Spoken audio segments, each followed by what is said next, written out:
What's good, everybody? Welcome back. This is Dan Stewart, your favorite ignorant American, and I've got another rugby reaction video, but this time, oh my God. I'm sure, as most of you should already know, there was an amazing final fifth round of matches in the 2019 Six Nations tournament. Congratulations to Wales. The Welsh team secured the 2019 win for the whole tournament as well as the Grand Slam. Awesome, and later this week we'll react to that match. But for the match that everyone is clamoring to see and that everyone had their minds likely blown watching, that is the 2019 Calcutta Cup match between England and Scotland.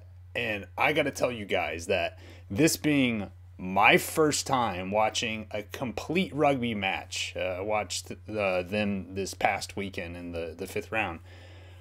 What the fuck? This was amazing. For certain, I'm spoiled. Like, there's no way that this is the expectation going forward. That being said, what I've done is I've highlighted a bunch of different moments that I want to dive into and review with you guys. This isn't going to be a traditional reaction video in the sense that this isn't my first time watching it. I already watched the whole match. But, you know, this will be us together watching these highlights and these key moments in the games, or also where I have a few different questions. We'll be watching that together in this match, and I'll react to it. And so, in that sense, it's still a reaction video. With that said, I've got so much I want us to watch that we just need to dive in, because this might be a longer video. All right, so we're starting here, as you would imagine, at the beginning, level 0-0. And we have the Scots kicking.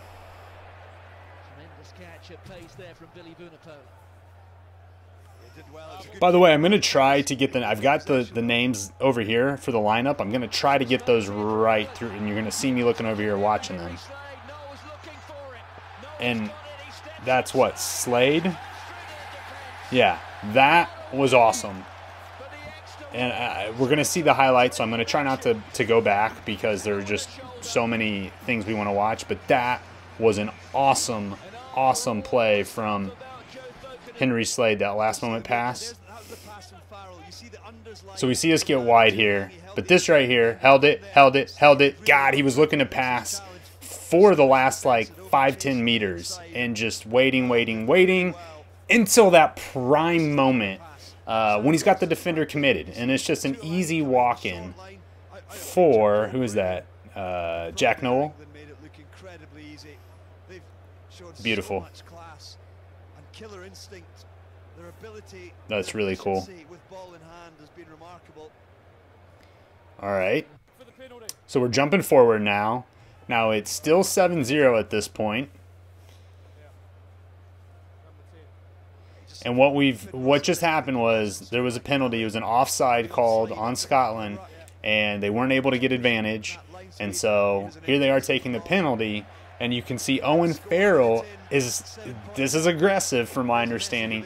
He's going right in the touch as close to the corner as he can, obviously setting up what the English hopes to be a devastating second try scored here within the first 10 minutes. And look at that, just dirty maul. I mean, they just set it up, they drove in. And this guy right here, I want to talk about this a little bit.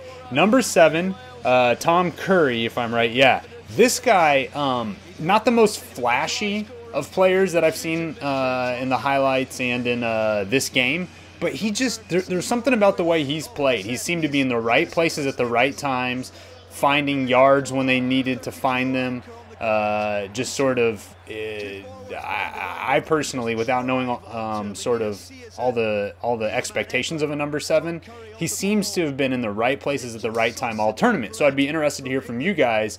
You tell me a little bit about Tom Curry and you know, what you think of him. Is he delivering as expected? Because to me, he seemed that he's played a pretty strong. He's played pretty strong. Now, I want to watch this. So, Owen Farrell, in my opinion, in this match, at least for on the scoring kicks, was kicking out of his mind. So this kick, it's deep off to the side. I know, you know, where you're obviously converting from where you score the try back sort of in a direct line. This is hard. You don't have a big open face to these poles. And what I noticed is he was just laser accuracy. Not necessarily true on the Scottish side, so I'd just be interested to hear from you guys. How impressive was that kick to you, or just his accuracy scoring the conversions throughout this match? And is he sort of typical, or is he sort of exemplary in his ability to do that? Because I was impressed. Oops, sorry guys, let's jump forward here. All right, so we got a line out. It's still 14-0. Ooh. That's a big hit. Pretty low, honestly. And at this point in the match, just Scotland, it's like, hasn't shown up yet. I like this guy. This guy runs hard and bulldozes people. We got Sinclair here.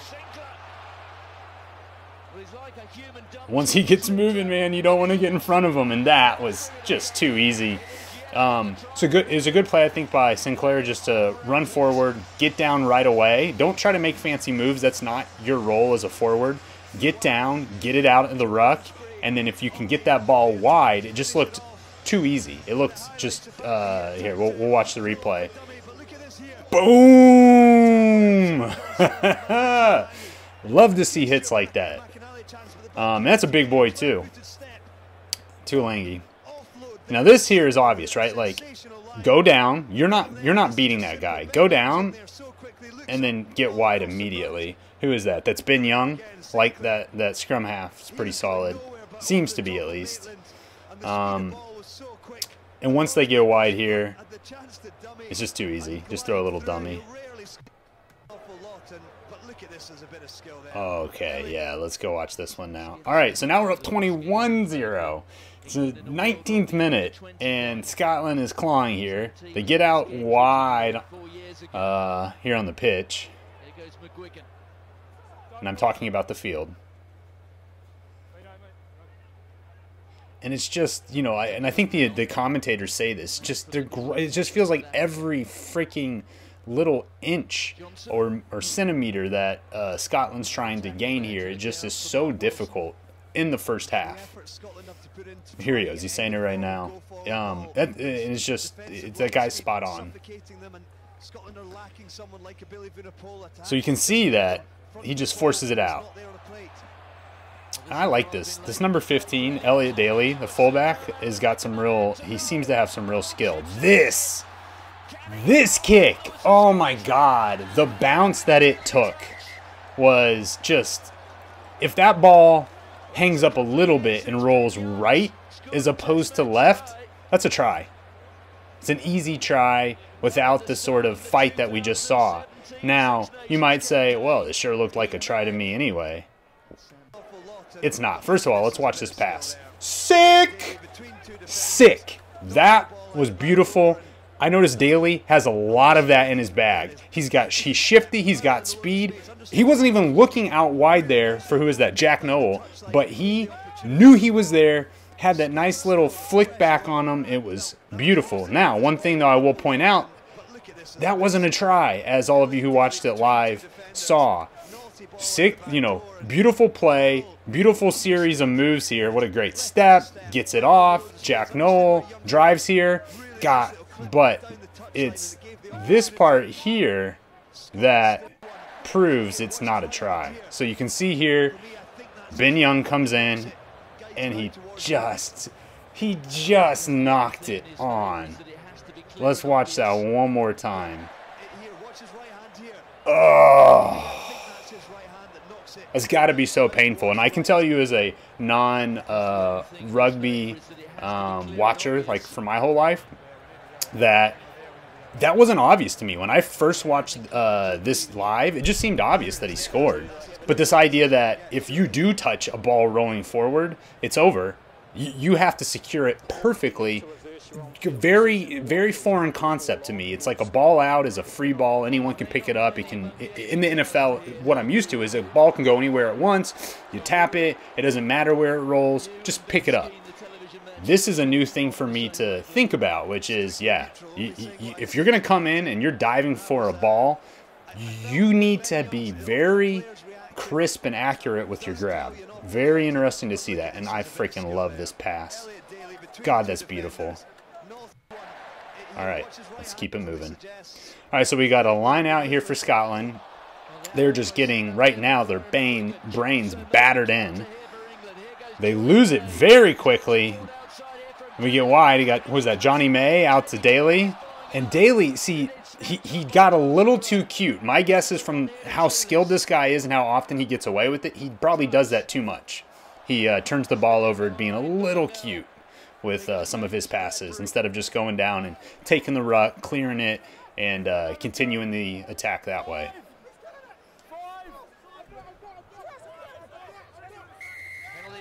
All right, now I thought this was interesting.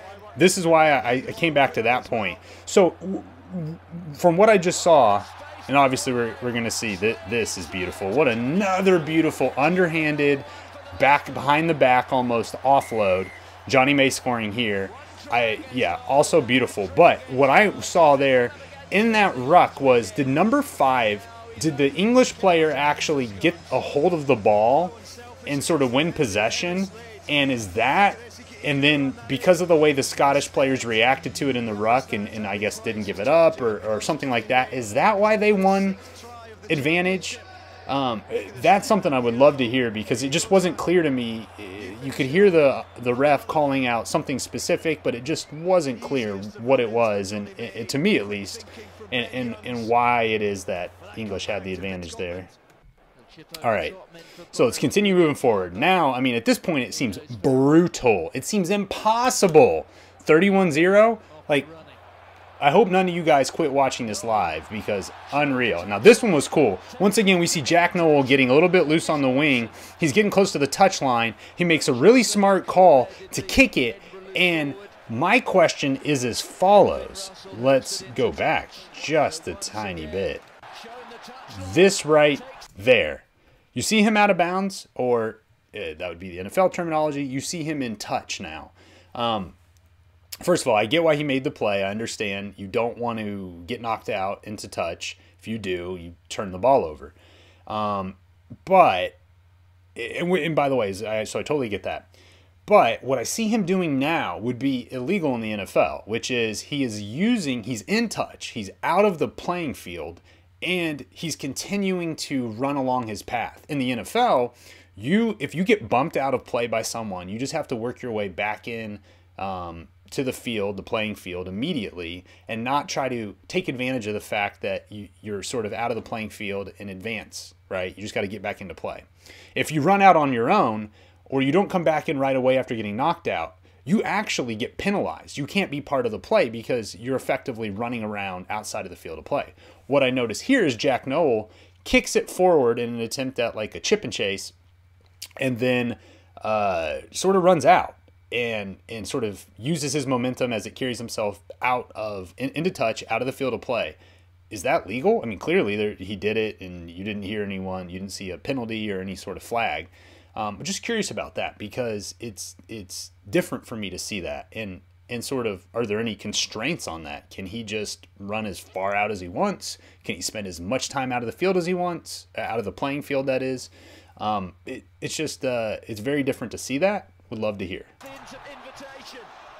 All right, let us keep moving. So here we go. So we're getting close to the end of the first half.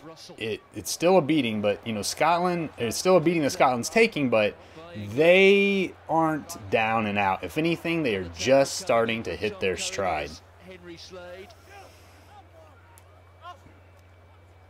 So okay. So by the way, that's what I was talking about earlier from Curry. Is he just, it's nothing too flashy, although that was pretty cool to see. But being able to make that grab and drop the pass off on a quick little offload like that, that looked very nice to me.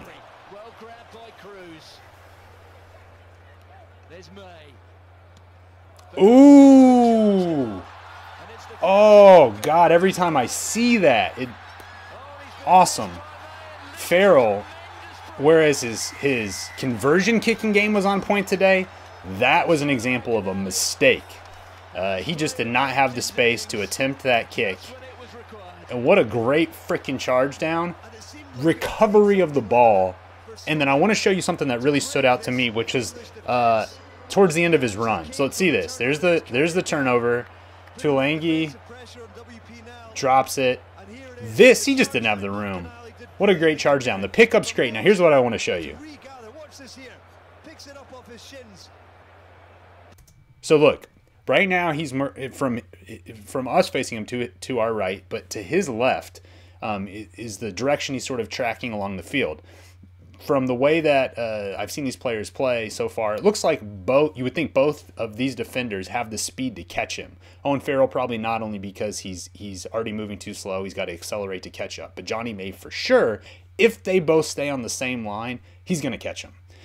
What's interesting, and this translates from both the National Football League and rugby, any sports you play on the field, is that the angle is what matters.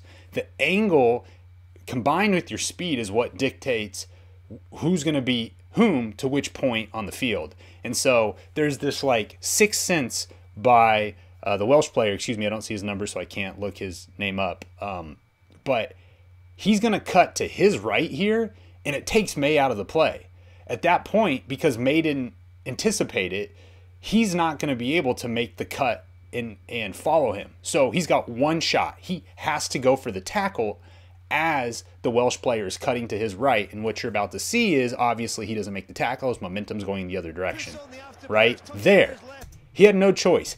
He was barreling too hard to his left to make that cut with him. And if he did, it's going to be a Wells try either way. And so you kind of see the commentators miss this. They say, oh, well, why didn't Johnny May run along with him? He's got the speed. Well, it's all about the angle and the direction his momentum was going. He could not. He had one shot, and it was that point to make the tackle because of the cut that this Welsh player made. I thought that was pretty cool. It was almost like a sixth sense thing. Sure, it's a missed tackle. He could have made the tackle. That was a hard tackle, but it was the cut that was made that really made it both a hard tackle and impossible. He wasn't going to be able to run alongside him, as the commentator maybe suggested. I thought that was really interesting. Yeah, we'll watch it one more time because it's beautiful. So there's this turnover. Putting that defensive pressure on WP now. And here it is. The charge down. McAnally did brilliantly to get it, but more so. And one more time. Watch this here. Picks it up off his shins. Puts on the afterburners. Tucks it under his left hand. God, I love that. All right, so here we are. We just started the second half. You know, Scotland got on the board in the first half, but they're still just getting blown out at this point. So we come out of the scrum here. Nick Grigg taking it into the contact. There's Murray again.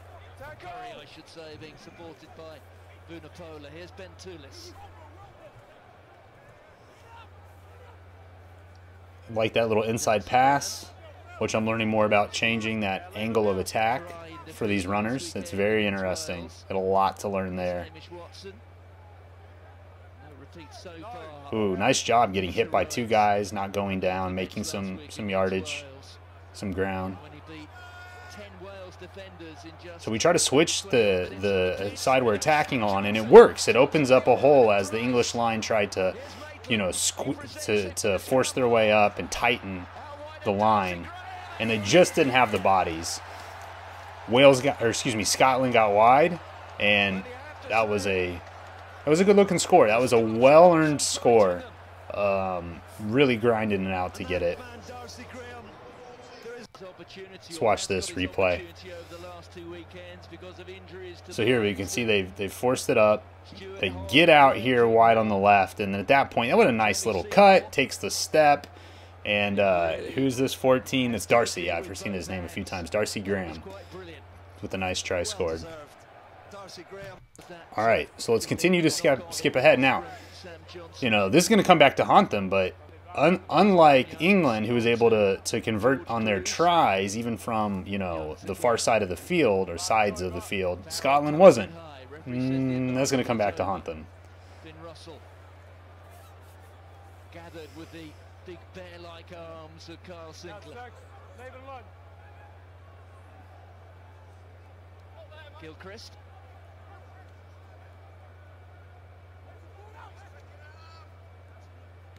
All right, so I love that. So my guess, I'm assuming, is that the read that was made by, once again, who is this? This is Ollie Price. He looks and he sees, and I was just thinking this in my head too. Man, England is tight. They are freaking flat and tight against what would be the offside line. And, you know, that to me looks like a prime opportunity to exploit. And obviously Price saw it, and this is the outcome. This is beautiful. Now here he's making a decision, takes a hit, and keeps his wits about him to find the number 8. In this case, who is that? That's Magnus Bradbury. That was beautiful. Haven't seen a lot of Price in this match, or as much so in the highlights as some of the other key players for both Scotland and England. But that, to me, was a very critical, heady play. 2 killer plays in 3 or 4 minutes, and it came from Ali Price. It was genius. Right here. God, what a beautiful. Yeah, that's what the commentator is saying. Yeah. I think he said sweeper. I'll have to learn more about that. But he gets it over. And then here, he's making decisions. He's thinking. He takes the hit. No panic. Great find. Great score. Now, I think, is this the one? No, this isn't it. All right. So we're moving further in. I mean, there's still so much breathing room right now for England. And maybe that was the problem, is they didn't feel the pressure. You could argue the other way. Maybe they felt it too strongly, but there's still just so much breathing room in this game. But almost 30 minutes left. Tries to bustle his way through Ali Price. Billy Vunipola. But it's taken 52 minutes, but we do now have a proper contest. There was just a sense that this was becoming. All right, here it's in tight traffic. And you can see, though, they find Tuolangi, who makes this nice pass himself off to this other forward. Now here, this 17, I've noticed, I like this guy 17. Let's look up his name so we're not just saying it. Genji, or Ganj, great. I'm not certain how to pronounce it. What I've noticed is that he is a big guy that shows some real agility, and he likes to sort of abuse it or take advantage of it. He'll I've seen him make a couple nice little steps and then look to hit somebody. And so he's almost like, you don't expect him to be so nimble and good at running the ball that he wants to, he almost overdoes it, is my first impressions of him. And here, I think, my opinion, and this is why I wanted to show this replay, is I wanted to ask is, I think he makes a mistake here. I think we're about to watch, there's a drop here. There's a knock-on by number 8, which is Billy Vunipola. But it sure looks to me like 17 should have gone down, gone into the ruck, and cleared it normally, that he forced this. And so that's what I want to hear from you guys. Like, let's watch that replay right here. Like here, you can go down. Now, it looks like he's got a clean room to make this pass. But it's not a very good pass. I mean, you gotta do, what, a meter or two from you? Just put it into his chest. Get it into his body. Just get it back to him, right? But the fact that he leads him this much at sort of, you know, knee level, we're about to see the face that Billy makes here, Vunipola, which is just like pure anguish. Like, oh, good Lord, how do I not bring that one in? But this is what I'm going to ask you guys. Do you put more blame on 17 or 8? Because to me, 17, you're in there 22, you're within striking distance.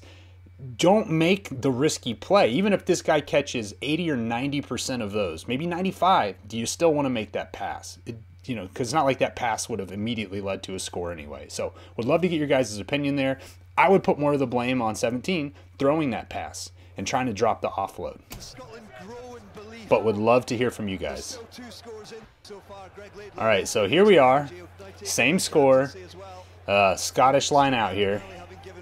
Right into them all. I believe this is in England's 22 at this point. You can see him driving forward. And I can see all the things you're telling me about how you have to enter from your side and how that plays out. And so you end up with players across. And I needed to pause for that because that was a beautiful pass. So I am learning a lot about them all, but I still can't help myself. That kind of stuff, it just sensational. Let's watch this. So we get out immediately to Russell, and he goes deep and wide and hits the other Welsh player immediately. Excuse me, I keep saying Welsh. Oh, I feel like I've said Welsh multiple times on this video. I've got Wales's. I had to make this point. I think I've said Welsh about 50 times so far in Wales. I thoroughly apologize to both the Wales team and to Scotland. You guys are not the same thing. I absolutely know that, even as an ignorant American. But I do have the Wales Grand Slam and Championship on my mind. Congrats again. Back to Scotland. Good Lord, I know that they are different.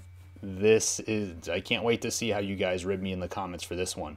But the Scottish team looks so alive here at this point. They look like they're hungry.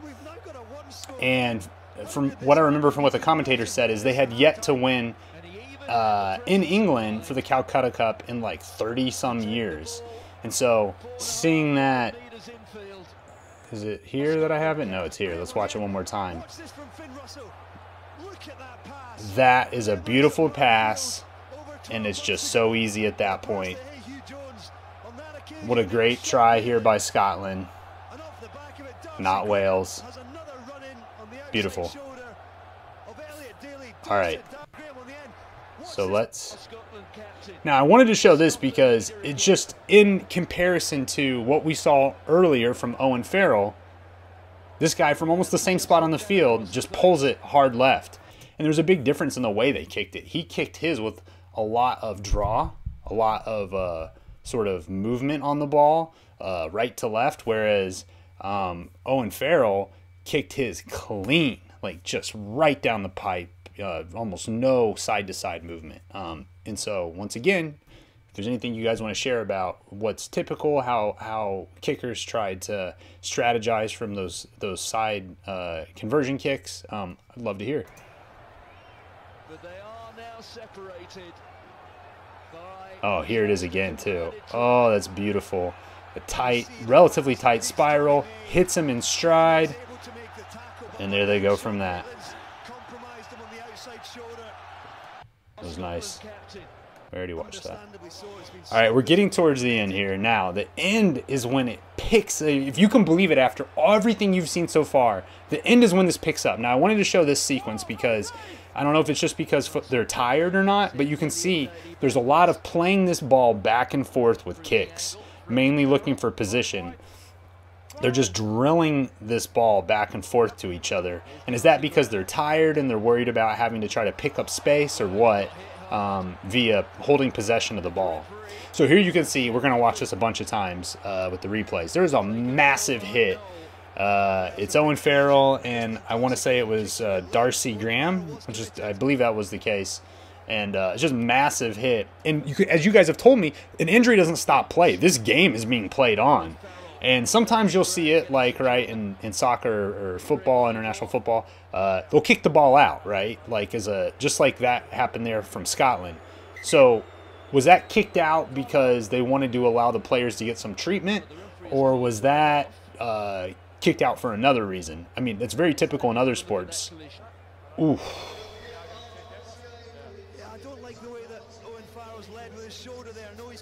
Boom! Just gonna skip to here. We'll watch it. A few of these. Yeah, man. He his timing, it wasn't terrible, right? Like, this is where I also want to watch. I know we're gonna watch this a few times. Sure, he he doesn't wrap him with his left arm. You can see he doesn't go for a wrap, and he goes shoulder to shoulder. But at the same time, you know, that's not typically the position someone would go into that's looking to deliver a devastating blow. He didn't, like, break down and try to hit Darcy Graham, like, in the chest or in the stomach or waist or something. It kind of seems like he started, look at that, he's trying to slow up. And so my question is, how would you guys call this? Do you think that this was kind of a dirty, illegal hit? Is this just sort of par for the course and you still agree with the referee's call? I'd be really interested to hear what you guys think, because obviously the Scottish team gets the ball here, but I'm just curious because, you know, that's my first time seeing a hit quite like that, just in the open field, two players, one player, you know, not really protecting themselves. Now, the very final thing I want to do is, guys, let's just watch these last 6 minutes together, because it's crazy. So at this point now, Scotland has all the momentum. It's the final 6 minutes, and they've brought this game level 31-31. Should be ahead if they could have just converted off some of those tries. Scotland know they can't afford to allow him get into full flight. I like Daly. Daly's surprisingly quick to me. I just don't expect it. Maybe it's because he's so tall, but he seems to be just, he's got an extra layer or gear of agility and speed that other players on the pitch don't have. Just for a moment doing what he did against Wales a week ago. Russell. So he said hands out. Curious there. Why was he was supporting his own weight. Why isn't he allowed to touch the ball? Ooh, God, that step. That step was gorgeous.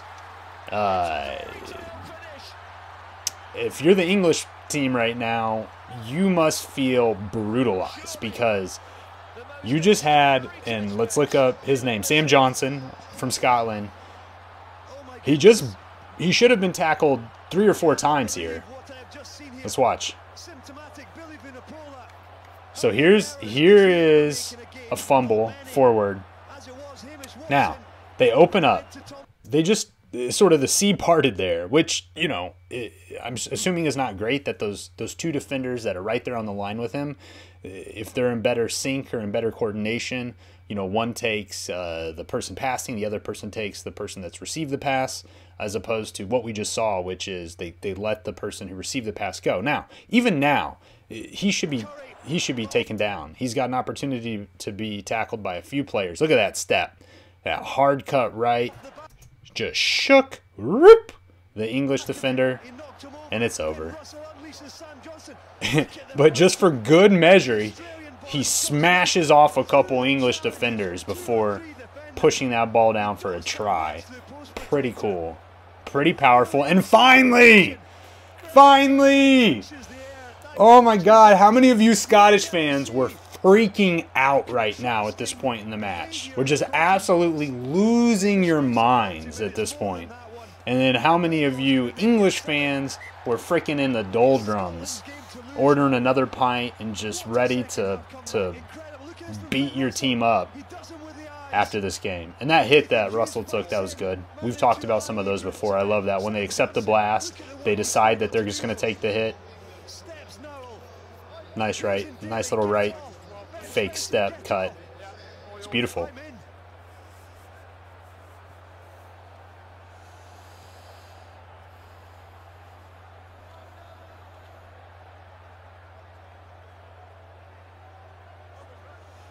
All right.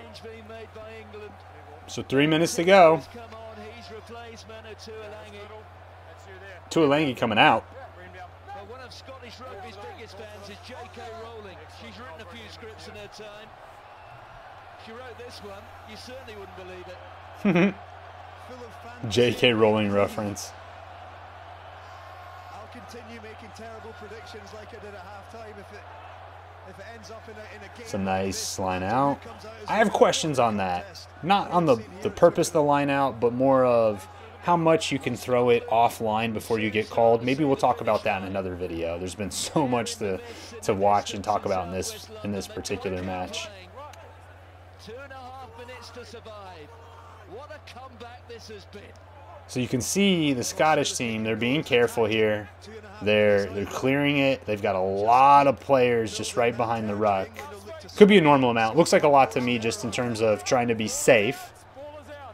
And I thought that was a cool call. So they're sort of, at that point, they're you see the Scottish player that was in the back pointing and like, oh, well, the English player is pulling my teammate. And the ref's like, hey, man, ball's out. Ball's in play. And so I liked that it's not like, you know, hold up, wait, pause, let's rewind. It's live action, man. You better get on top of that ball. Stop pointing. Stop complaining. So we have this just pile up. Ball pops out for the English. And now they have life. Now, let me just say, what the hell was that? Was that just like a complete accident here? Let's go back just a little bit.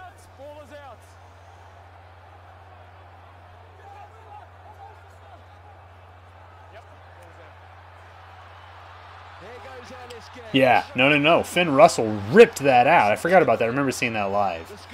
It's a great strip.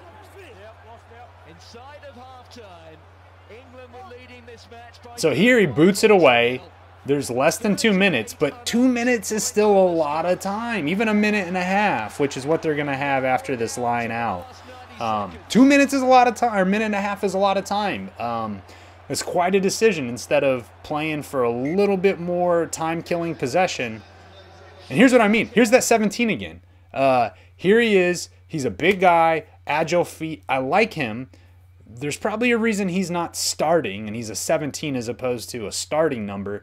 And it may have something to do with this, because he needs to make better decisions here or have better control of the ball. His natural athletic ability, and I'm basing this all off of one game, so feel free to correct me, but his natural athletic ability seems to predispose him to not making always the best decisions. And I bet it leads to some cool highlights for him, but also some lowlights like this. And then again, this just could be an amazing play by Owen Farrell, so don't get me wrong, but I'm just saying, I've seen that, you know, I was impressed with him a lot in his ability, but also had a lot of questions about some of the things he did.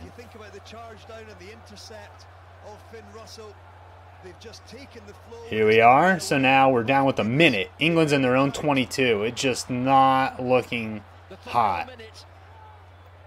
We're still moving the ball, getting wide left here. Boom. Okay, I love this cut-in Johnny May made. Look at that. Beautifully smart play. This is something you guys have taught me from the previous video, is that right there is very, very important. If he doesn't make that move, let's watch it again. I just want to watch this whole sequence again. If he doesn't make that move, Johnny May, he goes out and you lose possession. Not the case in the NFL, so this is very important, and this is sort of a change of thinking for me, that you can't just run the sideline. So we can see this is a right play to get the pass out, but Johnny May had just heady decision. Almost lost the ball from it, brought it back in, but smart play by him not to give up and go into touch. To an end, a long sequence of failure at Twickenham. The 5th of March, 1983. All right, so here we go. A little inside pass, just trying to eat up some ground. All right, good idea to hold it. You know, you don't want to turn it over at this point. You need to be safe with the ball. You can pound it forward all you want, because the clock's not going to end at the 80th minute, or the 81st minute, either way. So they got a penalty here.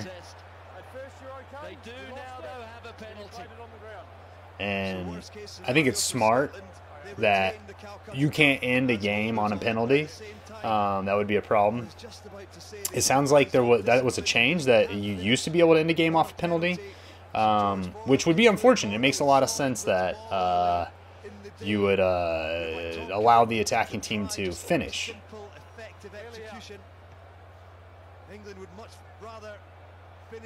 It's a nice kick into touch.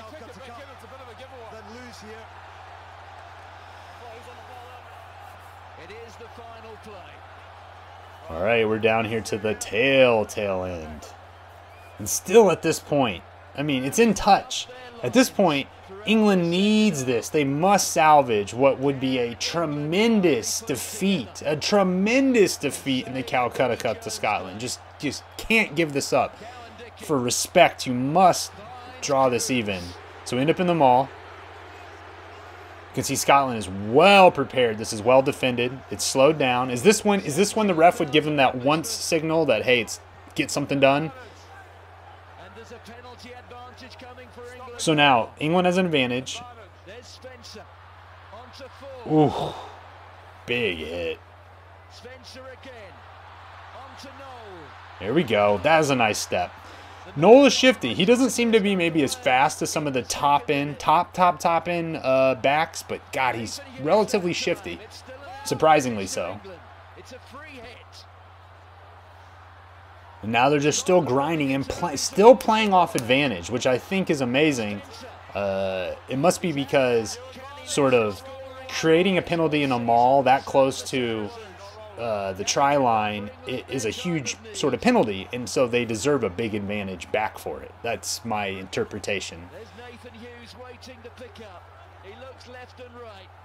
Just picks up and run. Just keep pick and go, pick and drive. At this point, you're just trying to say, can you stop me? I know you're tired. You must be. We're in the 83rd minute, and you're just driving. Look at that. Uh-oh. Now we got Scotland's got a hand on it. Scotland still has a hand on it. They're able to stack it up and keep it clean. That was a little scary. We get wide. Noel, does he get it? Is that Noel? Yes, it is. Oh, we're so close at this point. And just, God, they're trying to. This is where it's like two battering rams, just brute force. Who wants it? Who's going to use the leverage? Who's going to force it in? And we lost a little ground, but nice. Nice. Who is that? That's George Ford. What a try to save the day for England.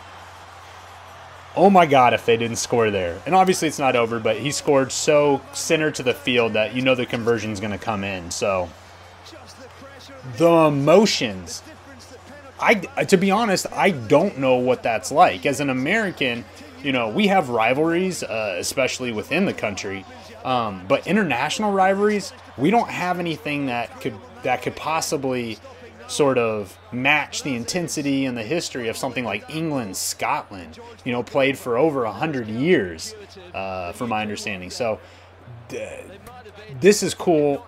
I'm trying to appreciate sort of what this means and sort of what it would have meant for Scotland to win this match after years, once again, of my understanding of not winning the Calcutta Cup in England, and what it would have meant for England, you know, to have not tied this up, and just that sort of epic defeat for a team that, once again, my understanding is interested in playing in, or not just playing, but in winning the World Cup this year, having lost choked out another lead like they did previously in the tournament, where they you know couldn't keep their foot on the gas. It just wouldn't have been a good sign for them. Even this, I know they're not happy about it. Scotland, well-deserved comeback. England and Scotland, both of you deserve significant praise for the game you put on. Oh my God, was so cool. And with that said, for all of you that stayed for the journey on this video with me, I really appreciate it. This was awesome. I'm spoiled. I wish every game will be as exciting as this one. I know I had Wales on the mind. I mentioned them a couple times when I meant Scotland. The Wales-Ireland match, so we can watch the completion of the Grand Slam. That reaction's coming up later this week. I got a lot more stuff coming up, and some of it we'll start to get prepared for the World Cup and watch some series on different international teams. With that said, if you like the content, please like and subscribe. As always, I love your guys' tips and suggestions. Get at me in the comments. See you guys in the next one.